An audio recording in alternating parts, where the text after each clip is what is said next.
విజయనగరం జిల్లా టీడీపీకి కొత్త అధ్యక్షుడు ఎవరు? ఇప్పటి వరకు ఈ ప్రశ్నకు సమాధానంపై ఒక్కొక్కరిది ఒక్కో వర్షన్.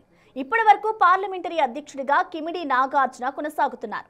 ఆయన సారథ్యంలో జిల్లాలో అన్ని స్థానాలను కూటమి గెలుచుకుంది. చీపురుపల్లి టీడీపీ టికెట్ విషయంలో నాగార్జునకు హ్యాండ్ ఇచ్చింది. ప్రస్తుతం ఆయన డీసీసీబీ ప్రెసిడెంట్గా ఉన్నారు. అయితే పార్టీ సంస్థాగత మార్పుల పేరుతో ఆయన్ని పార్టీ పదవికి కూడా దూరం చేస్తుందా, లేక ఆయన వైపు మళ్లీ మొగ్గు చూపుతుందా? విజయనగరం జిల్లా టీడీపీ అధ్యక్ష పదవికి అధిష్టానం మళ్లీ కిమిడి నాగార్జున వైపే మొగ్గు చూపుతుందా అంటే అవుననే సమాధానం వినిపిస్తోంది. ఇటీవల గత కొన్ని రోజులుగా జిల్లాలో అధ్యక్ష పదవి మార్పుపై ఊహాగానాలు ఊపందుకున్నాయి. ఎవరికి వారు తమ ప్రయత్నాలు కొనసాగిస్తున్నారు. కొందరు సీనియర్ నాయకులు తమ కంటే తమకే కేటాయించాలని అధిష్టానం వద్ద మొరపెట్టుకుంటున్నారు. ఒక్కసారి అవకాశం ఇస్తే తమను తాము ప్రూవ్ చేసుకుంటామని చెప్తున్నారు. పార్టీ కోసం దశాబ్దాలుగా పనిచేస్తున్నామని, జిల్లా స్థాయి పోస్టు ఇంతవరకు తమకు రాలేదని, ఇప్పటికైనా ఆ అవకాశాన్ని కల్పించాలని కోరుతున్నారు. ఇప్పటికే ఈ పోస్టు విషయంలో గజపతి నగరం మాజీ ఎమ్మెల్యే కొండపల్లి అప్పలనాయుడు, సీనియర్ నేతలు కంది చంద్రశేఖర్, సువ్వాడ రవిశేఖర్లు తీవ్రంగా ప్రయత్నిస్తున్నారు. అయితే ప్రస్తుత అధ్యక్షుడు కిమిడి నాగార్జునను మించి పదవి కోసం ప్రయత్నాలు కొనసాగిస్తున్న ఆశావాహులు ఏ మేరకు పనిచేయగలరన్న సందేహానికి అధిష్టానానికి సమాధానం దొరకడం లేదట. కిమిడి నాగార్జున మాత్రం ఎవరు జిల్లా అధ్యక్షుడైనా తన సహాయ సహకారాలు ఉంటాయని, పార్టీ కోసం పనిచేయడంలో వెనుకడుగు వేసేది లేదని ఇప్పటికీ అధిష్టానం వద్ద కుండ బద్దలు కొట్టేశారట. అయితే రెండోసారి ఈ పదవిని చేపట్టడానికి నాగార్జున కూడా సిద్ధంగా లేరన్న టాక్ కూడా వినిపిస్తోంది. ఇప్పటికే డీసీసీబీ చైర్మన్ గా ఉన్న నాగార్జునకు 2 పదవులు అవసరమా అనే విమర్శలు కూడా వచ్చే అవకాశం ఉన్నందున ముందుగానే తిరస్కరిస్తున్నారట.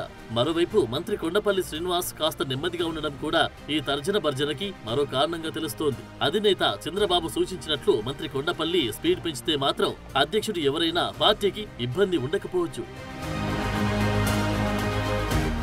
ప్రస్తుతానికి జిల్లాలో ప్రతిపక్ష వైసీపీకి ధీటుగా బదులిచ్చే నాయకుడిగా నాగార్జున మాత్రమే కనిపిస్తున్నాడు. ఇటీవల పైడితల్లి వేదికగా బొత్స సత్యనారాయణకి జలకివ్వడం కాకుండా వైసీపీ విమర్శలకు కూడా ధీటుగా సమాధానమిచ్చి బలా అనిపించుకున్నాడు.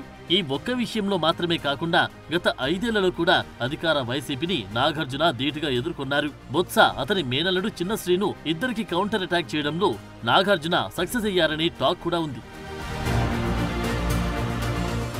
ఇది ఇలా ఉంటే ఇన్ఛార్జ్ మంత్రి వంగలపూడి అనిత కూడా జిల్లాలో స్పీడ్ పెంచారని టాక్ గట్టిగానే నడుస్తోంది. ఇన్ఛార్జ్ మంత్రి అయినప్పటికీ సొంత జిల్లా అన్నట్లుగానే ఆమె దూసుకుపోతున్నారని గుసగుసలు వినిపిస్తున్నాయి. ఓవైపు కొండపల్లి శ్రీనివాస్ మెతక వైఖరి అవలంబించడం కూడా అతనికి కలిసి వస్తుందని టాక్ వినిపిస్తోంది. కొండపల్లి దూకుడు పెంచితే అనితకు ఈ అవకాశం ఉండేది కాదు. మరోవైపు అధికారికంగా అనిత దూకుడు, పార్టీ పరంగా కిమిడి నాగార్జున దూకుడు ప్రస్తుతం రాజకీయంగా టీడీపీకి కలిసి వస్తుందని వాదనలు వినిపిస్తున్నాయి.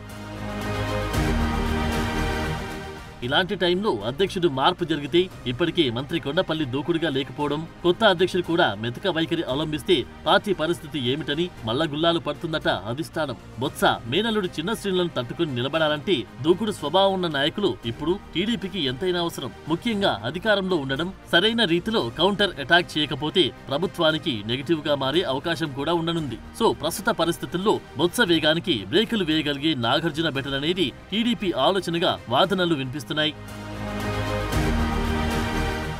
రాష్ట్ర వ్యాప్తంగా సంస్థాగత ఎన్నికలపై ఫోకస్ పెట్టిన టీడీపీ హైకమాండ్ జిల్లాకు సంబంధించి పరిశీలకులను పంపి అభిప్రాయ సేకరణ చేపట్టింది. ఈ క్రమంలో పార్టీ నేతల్లో, ముఖ్యంగా ఆశావాహుల్లో టెన్షన్ వాతావరణం నెలకొందని చెప్పాలి.